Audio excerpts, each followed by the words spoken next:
Hi guys, welcome back to stewiejp, the world of tanks. I'm stewiejp and this is the Tortoise. The Tortoise is a British T9 tank destroyer. It was the first T9 tank I ever owned and remains one of my favourites. This is probably my best game I've ever played in this, as far as damage goes. I don't believe I did anything spectacular. I think a lot of it was just being in the right place at the right time. However, we're uploading it because there's not many games that I play where I do over 7,000 damage. So as we move up to one of the usual tank destroyer sniping spots, I'll tell you a bit about the tank. Carries 2,000 hit points, which is 2,000 health, which is quite a good chunk of health for a tank destroyer. Weighs 77 tonne though, so as a result it only goes at top speed of 20 kilometres an hour. And sometimes I get the feeling that you need to be going downhill with the wind behind you to achieve that top speed. It's got plenty of armour though for a tank destroyer, 228 mils of armour at the front, 152 at the sides and 101 at the rear. And the gun, using normal armour penetration ammunition, will do 400 damage a shot and 259 penetration, which is pretty good considering it's only just over 6.5 seconds for a reload time. I do have the gun laying drive in it, I believe. I'll have to check, which might add a little bit to it, and my crew are fully trained, so normally it might take 7 or 8 seconds, I guess, but it's just over 6.5 seconds on my tank. The reload time's nice and fast, so it does allow you to pump the damage into the enemy consistently, you know, especially if you've got a tank who's distracted by someone else and who isn't looking at you, or if you're camoed up and you can't be spotted. As we're driving along here, I see a Conqueror. Now I've got a Conqueror and I love shooting at them because they're very easy to penetrate. I notice that a lot when I play mine. It's easy for a T9 heavy tank.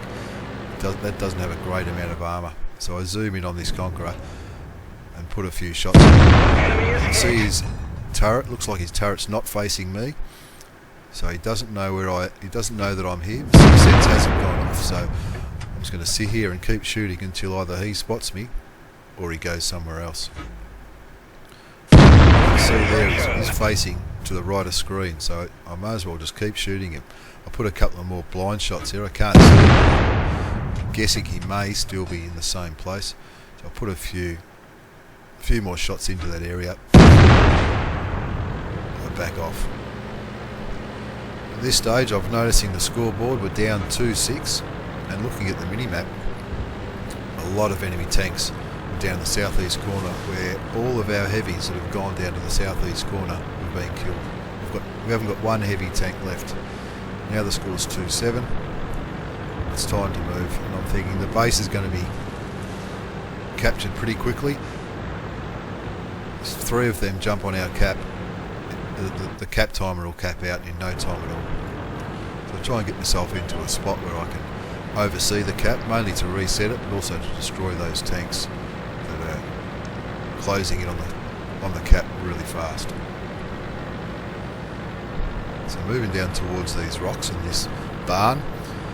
Looking at the mini-map, those spots with my mod, it shows me where the enemy tanks were spotted last, and you can see there's about probably 8 of them that were last spotted in the southeast corner. So they're all going to be closing in on the cap. It's time to start dealing out a bit of damage. I'm still at full health, and I can bounce a few shots from these targets because they're only tier 7. So with the help of the T28, artillery is relocating. You can see that on the map, which is a good thing. But me and this T28 I've decided we've got to start putting a bit of damage into these enemy tanks. No one's spotted right now, but I'm not in a rush to light anyone up because I don't want to get myself spotted or surrounded. I think they pretty much know where I am. I need to find a position where I can do the most amount of damage. I'm looking at that AMX, who's just about sitting on my cap. They can be a pretty dangerous tank. They're an auto. They hold about 6 shells. I've only just bought mine. I haven't played many games with them. They hold 6 shells and they do a fair amount of damage each. So while I'm looking at that ISU, I'm also bearing in mind there's an AMX 5100 sitting at the cap, so I cheat him here. I use auto aim because I really want to shoot him quickly. He's not really getting out of the way too quickly, so another shot into him and put him on fire, which helps a great deal. At this stage I haven't actually got a kill yet. That's just changed. So again, looking at my map, there's still a lot of tanks that haven't been killed. They're still there. There's that IS-3 and the E-75. I just lit that E-75 on fire as well. I think that put in 500 and something damage just with the fire, not counting the shot. That IS-3 is a bit of a pain in the arse. We're slowly coming back. The score's now 7-11. Now it's 8-12.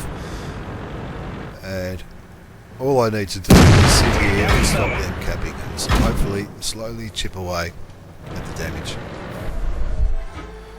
Now they have put a bit of damage into me. I'm down to 372 health. That Tiger P sitting on the cap is distracted by the T28, so while he keeps aiming towards the T28, I'm going to shoot him. Then it moves pretty quickly here to knock out that RHM, Rheinmetall Borsig Waffenträger, a great little tank, no armour, so one shot was enough.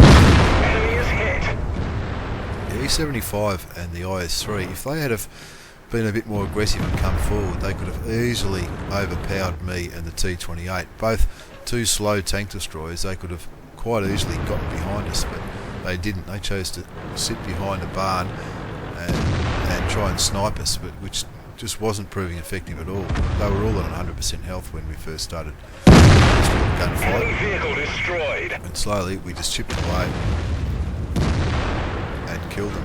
And all of a sudden the score's now even.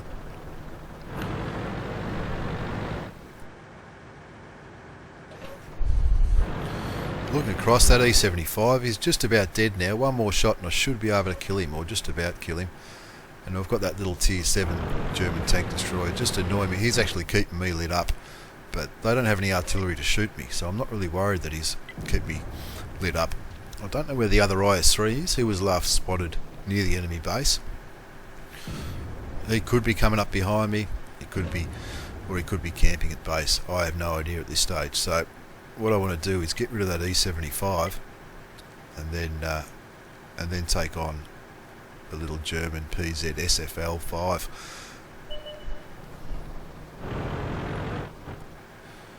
So my sixth sense keeps going off because I know I'm getting spotted. That little T7's keeping me lit up for the E75 and the IS-3 wherever he is, but the E75 makes himself seen. One shot's all I needed to kill him. So now I think it's time to get rid of this little German thing. He's the same as me. He's only got a turret which faces one way. He can't turn around. A gun that faces one way, sorry. So I go down here. It's not another kamikaze like last time, but I just need to kill him before this IS-3 turns up. Enemy armor destroyed. And there's my 5th kill. I'm already on over 7,000 damage, and I'm thinking, I don't know where this IS-3 is. It was last spotted near the enemy base, and our artillery's gone to the enemy base. You can see on the mini-map. Now, I've cut a bit out here because this takes about 3 minutes. What we do is basically drive up to the enemy base because the artillery spotted him there and was then subsequently killed. So I think if two of us go to the base and he ends up on our base, we can cap before him. But generally in this situation, when it's 2 against 1, the enemy will camp at the base and wait for you to try and cap out. So I've jumped onto the cap circle. I don't want to leave the cap circle just in case he starts capping at the other end. But I know that he was last spotted behind these buildings, so I don't want to leave the circle, as I said, so I'm just going to stay in the circle and drive around and try to proximity spot him. So I come around the corner and all of a sudden there he is, hiding right where we thought he would be. So I just turned around because I didn't want him to be able to shoot me, and the T28 takes the kill and wins the game. So there it is.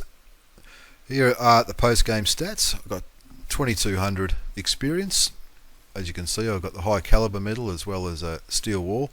7,311 damage, and Fox Mulder on the T28, he has a great game as well with 3,146 damage and 5 kills.